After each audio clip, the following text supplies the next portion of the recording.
এটা একটু আরো ঠান্ডা মাথায় বুঝতে হবে। ওয়াকফ বোর্ডের যারা দায়িত্বশীলেরা থাকবেন তাদের প্রত্যেকেই তারা ইসলাম ধর্মের হতে হবে। এবারে এটাকে বিজেপি সরকার চেষ্টা করছে অন্য ধর্মের মানুষকে এর মধ্যে ঢোকানোর জন্য। আমার এই কথাটা শুনে বলতে পারে অনেকে যে ধর্মনিরপেক্ষ ভারতবর্ষে ওয়াকফ বোর্ডের দায়িত্বে যদি অন্য ধর্মের মানুষ থাকে অসুবিধা কোথায়, এই কোশ্চেনটা করতে পারে। এই ওয়াকফ বোর্ড 1995 সালের আইন হয়েছে।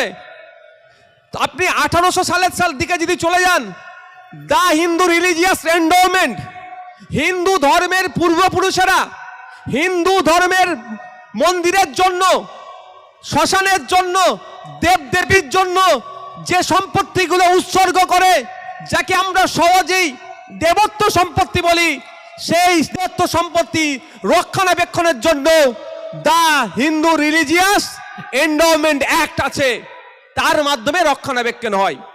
কাশীতে বৈশ্বনাথ মন্দির আছে না, ওই মন্দিরের সম্পত্তি দেখভাল রক্ষণাবেক্ষণের জন্য উত্তরপ্রদেশেও সে ওয়াকফ বোর্ডের মতো বোর্ড আছে, যে ওয়াকফ বোর্ডের যে ধরনের নিয়ম নির্দেশিকা আছে ঠিক একইভাবে ওই টেম্পেলের ওই মন্দিরেরও সেই নির্দেশিকা আছে। আপনি উড়িষ্যায় চলে যান, উড়িষ্যার বিখ্যাত মন্দির পুরী মন্দিরে চলে যান, তামিলনাড়ুতে চলে যান, কর্ণাটকাতে চলে যান, আন্ধ্রপ্রদেশে চলে যান, সেখানেও ওয়াকফ বোর্ড যেমন আছে, ওয়াকফ বোর্ডের সাথে সাথে হিন্দু ধর্মের দেবত্ব সম্পত্তিগুলোর রক্ষণাবেক্ষণ করার জন্য আলাদা হিন্দুদের এন্ডোমেন্ট যে খোলা হবে তারও আলাদা বোর্ড আছে। এবার সেই বোর্ডের নির্দেশিকা কাগজ আজকে আমি আনিনি, তাড়াহুড়ো হয়ে গিয়েছে।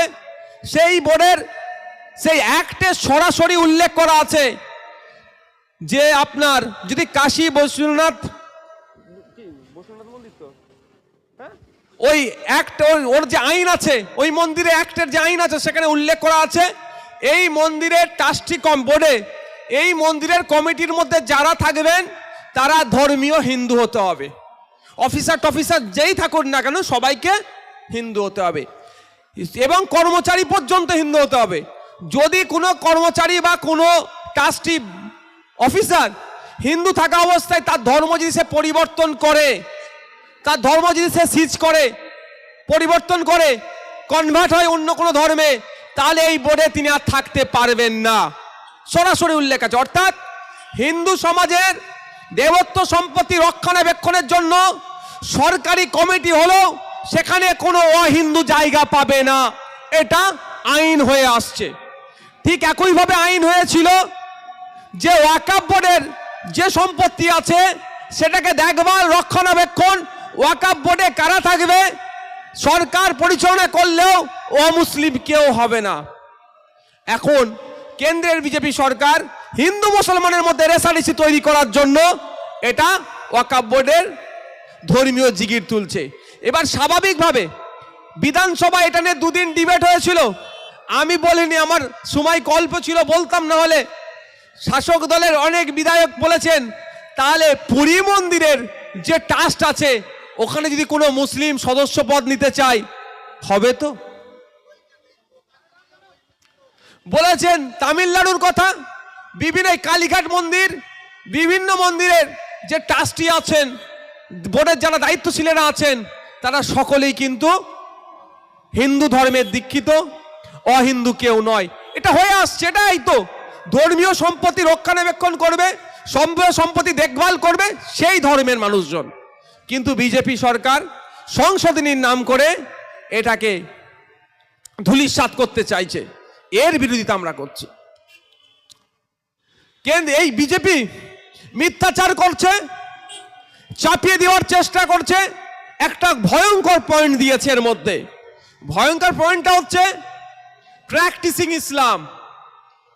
কম করে 5 বছর আপনাকে প্র্যাকটিসিং ইসলাম অর্থাৎ অনুশীলনের মাধ্যমে যে ইসলাম আপনি হবেন তাহলে আপনি ওয়াকফ করতে পারেন। এবার আপনি 5 বছর ধরে ইসলাম ধর্ম ঠিকঠাক পালন করছেন কি করছেন না এটা দেখবে কে, সার্টিফিকেটটা কে দেবে? বলছে কালেক্টর দেবে। আপনি বলুন ইসলাম ধর্মের সঠিক প্র্যাকটিসটা কি? 5 ওয়াক্ত নামাজ পড়তে হবে, 1 মাস রোজা রাখতে হবে, ধর্মীয় আরো আনুষঙ্গিক বিষয় আছে, দাড়ি থেকে শুরু করে লাইফস্টাইল থেকে শুরু করে সবটাই আপনাকে মানতে হবে। তাহলে আপনি প্র্যাকটিসিং ইসলাম হচ্ছেন। এবার আপনি ধরে নিলাম আপনি 5 ওয়াক্ত নামাজ পড়েছেন লাস্ট 5 বছর, আপনার কপালে এখন দাগ হয়নি, নাও হতে পারে। অনেকে নামাজ পড়লে কপালে দাগ হয়ে যায়, অনেকের হয়নি। আপনি কালেক্টরকে গিয়ে বললেন আমি সম্পত্তি দান করব, ওয়াকফ করব। কালেক্টর আপনার মুখের দিকে তাকিয়ে বলল না তো, তুমি তো ঠিকঠাক ইসলাম ধর্ম পালন করো না, তোমাকে প্র্যাকটিসিং মুসলিম মনে হচ্ছে না, তো তুমি ওয়াকফ করতে পারবে না। তার মানে কি সর্বনাশটা করলো, বুঝতে পেরেছেন? কোন জায়গায় আঘাত দিচ্ছে সেটাকে জানতে হবে। মাইক লাগিয়ে বিজেপি এই ভুল করছে বলে চিৎকার করলে হবে না। বিজেপি কোন জায়গাটায় সংখ্যালঘু মুসলমানদেরকে আঘাত করছে সেই জায়গাটাকে ধরতে হবে ওয়াকফের ক্ষেত্রে। তাহলে আপনাকে গোড়ায় কোথায় মারলো? যে আপনার সার্টিফিকেট কে দেবে? কালেক্টর দেবে। আপনি প্র্যাকটিসিং ইসলাম কি ইসলামের মধ্যে নাই।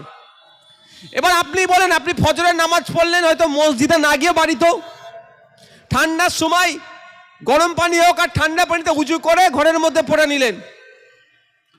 কালেক্টরকে আমি কি গিয়ে বলবো নাকি যে আমি সম্পত্তি ওয়াকফ করব, ওই জন্য আপনি আমাকে একটু খোঁজ রাখুন আমি ফজরের নামাজ পড়ছি কি পড়ছি না?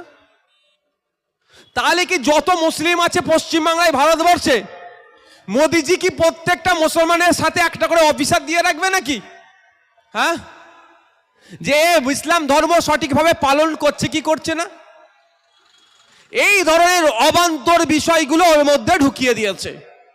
যে অবান্তর বিষয়গুলো ঢুকিয়ে মুসলিম ধর্মের অনুসারীদেরকে, মুসলমানরা যাতে দ্বিধাগ্রস্তর মধ্যে পড়ে, সমস্যার মধ্যে পড়ে, সেই অপচেষ্টা চালাচ্ছে।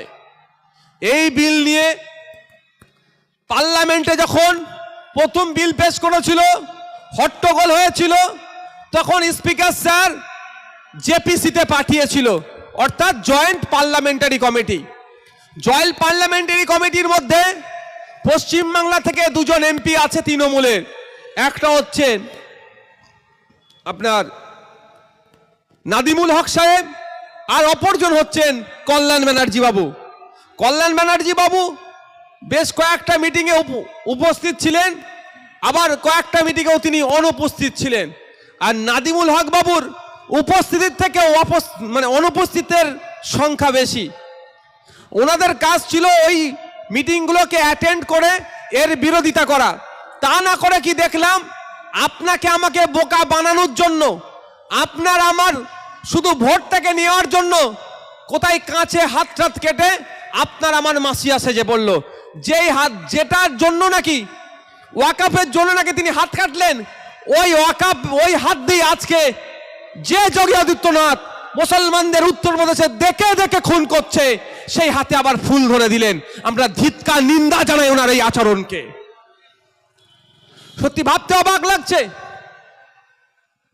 ভাবতে অবাক লাগছে কাকে তৃণমূল ওই কমিটির মধ্যে রাখলো। আপনার এলাকায়